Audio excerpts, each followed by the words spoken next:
Walay panahon nga mututok si Presidente Ferdinand Bongbong Marcos Jr. sa impeachment trial ni VP Sara Duterte sa Senado.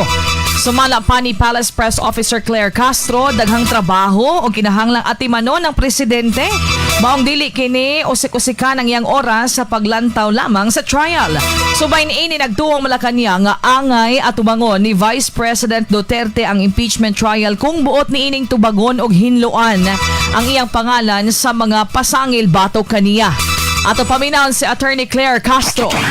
Di naman po kailangan mag-monitor ang Pangulo. Malalaman naman po din niya kung ano magiging balita rito. Mas marami pong dapat na trabahuhin ng ating Pangulo at hindi po siya uupo lamang para po manood ng impeachment trial. Kung may kinakailangan pong sagutin, ay dapat lamang pong sagutin. Kung kaya naman po na malinis ang mga pangalan, ay dapat lamang pong gawin. Mas maganda pong humarap sa nasabing trial para po siya na mismo ang sumagot ng mga akusasyon laban sa kanya.